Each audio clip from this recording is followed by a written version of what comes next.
Hey everyone, welcome back to China Tech Weekly. Let's jump right into this week's explainer, where we're going to decode a wild 7 days of news and structural shifts across 17 major Chinese technology companies. We're going to make sense of this highly complex, fast-moving market by breaking it all down into a layered tech stack. If you've been following the news lately, you already know the landscape here is shifting at breakneck speed. Before we map out the whole ecosystem, let's talk about Tencent for a second. They just saw a massive, sudden surge of over 10%. We haven't seen a breakout of this scale from them in 4 years. And it wasn't just them. It was part of a broader, highly volatile, and honestly pivotal week for Chinese tech assets, with giants like Alibaba, Meituan, and JD.com all seeing concurrent rallies. The entire market is repricing right now, and to understand why, we really have to look at the underlying architecture being built. So, to make sense of this dense week of news and see the big picture, we're going to navigate through 5 distinct layers. We'll start from the foundational macro strategies, move our way up through the hardware and capital layers, and finish right at the physical electric vehicle and energy layer. Let's get into it. Starting right at the top with Layer 1, the dual-track technology paradigm. This is the overarching macro trend driving the entire market right now. Okay, so what exactly does this mean? Basically, we're seeing software and hardware moving on separate but intensely coordinated tracks.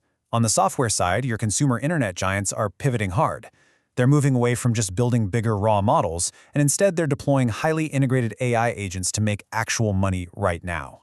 On the flip side, the hardware track, there is a massive national push for aggressive hardware localization. This is heavily driven by the 15th Five-Year Plan's mandate for tech self-reliance. It's all about insulating the domestic market from global capital and supply chain bottlenecks. And a perfect illustration of this hardware push is Huawei's Tau scaling law. Since Chinese foundries are restricted from buying that cutting-edge EUV lithography equipment, they're having to get creative. Instead of relying on the traditional geometric shrinking of chips, the whole Moore's law thing, they are utilizing what they call time compression and a logic folding architecture. It's basically reorganizing how data travels to shorten delays. It's a really clever workaround that allows domestic manufacturers to actively innovate and advance performance strictly within current supply constraints. Which brings us right to Layer 2, hardware localization. Let's see how this physical foundation is actually getting built. Listen to this number, 35%. That is the impressive domestic equipment substitution rate China's chip industry has achieved heading into 2025. That's a 10 percentage point jump year over year. And in specific subsectors like etching and thin film deposition, that substitution rate has actually blown past 40%. The ecosystem is swapping out external suppliers at a blistering pace. And despite a brief market dip earlier in the week due to some profit taking, the foundational loop here is rock solid and moving incredibly fast. You've got SMIC and AMIC absolutely dominating advanced manufacturing. AMIC actually just qualified its advanced etch tools for SMIC's 7-nanometer pilot line. Then you look at compute, and Camericon is sitting on a staggering $115 billion market cap, alongside Hygon capturing the AI and data center space. Oh, and Montage Technology? They are surfing a massive structural price hike right now, with DRAM contract prices skyrocketing anywhere from 80 to 95% quarter over quarter. But, it's not just about silicon. Companies like Zhangji InnoLight and eOptolink are actively monopolizing the physical optical transceiver bottleneck. So while the whole world is hyper-focused on AI software, these Chinese players are securing immense global leverage by dominating the actual physical optical infrastructure that makes global AI expansion possible in the first place. All right, moving up the stack from silicon to the software and funding layer, we arrive at Layer 3, the AI capital rush. Look, building foundational AI costs a fortune. It's a reality defined by incredibly high growth, but also astronomical cash burn. Just take Zhipu AI's debut financials as a prime example. In 2025, their revenue shot up an incredible 131.9% to over $100 million. That's fantastic, but the catch?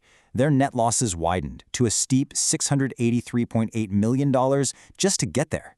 It is an absolute AGI gamble, and it requires a constant, massive influx of capital.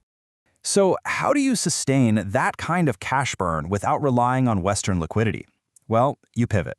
We are seeing a massive star market dual listing wave right now. AI titans Zhipu AI and Minimax are both targeting the Shanghai star market just months after their Hong Kong debuts. Zhipu alone is gunning to raise $2.2 billion. This is a very deliberate strategic shift toward using localized RMB capital to fuel the AI race. And the private markets are just as wild. DeepSeek is reportedly going after a jaw-dropping $7 billion funding round at a $59 billion valuation. But here's the most crucial part. Look at the cap table. It's anchored entirely by a localized coalition of tech heavyweights, Tencent, CATL, NetEase, and JD.com. The ecosystem is literally funding itself. Okay, let's jump to layer 4, consumer platforms. This is where all this AI and capital actually reaches the end user. All this AI deployment, combined with the easing of some pretty brutal price wars, is finally paying off. Just look at Meituan's Q1 2026 earnings rebound. They pulled in total revenues of 91.04 billion RMB, totally beating consensus. But the real story is that their actual adjusted losses narrowed significantly to 4.97 billion RMB, which is way better than the 6.8 billion the market expected. That's a huge bounce back. Across the rest of the consumer layer, the integration of new tech is super aggressive. Alibaba, JD.com, and Xiaomi went absolutely all in on deploying AI agents to drive growth for the sprawling 618 shopping festival. Meanwhile, NetEase is capturing global attention in the entertainment space. They just showed off a visually stunning single-player PS5 game called Blood Message at Summer Game Fest. It's set in the Tang Dynasty, and it proves they've got the capital and the ambition to compete in top-tier global gaming. All right, that brings us to our fifth and final layer. Let's explore how all of these technologies, the chips, the AI, the consumer tech, integrate into the physical mobility layer, the EV and energy frontier. BYD is completely commoditizing autonomous driving. They just dropped their low-cost, in-house 4nm Swanji A3 self-driving chip. But the hardware isn't even the real industry disruptor here. They're pairing it with an unprecedented God's Eye warranty. Get this, BYD is offering limitless compensation for direct economic losses if an accident occurs while using their assisted driving features in the city. They're literally taking on the legal and financial risks of urban driving just to win ultimate consumer trust. It's a total game changer. And tracking the physical rollout timeline, the speed of implementation here is exceptionally fast. BYD's new hardware hits the market this month. By September, battery giant CATL will deliver their first shipments of sodium-ion batteries, a chemistry that works flawlessly even in negative 40-degree weather. And driving all of this forward is a strict regulatory mandate, pushing the entire auto industry toward using 100% domestically developed chips by 2027.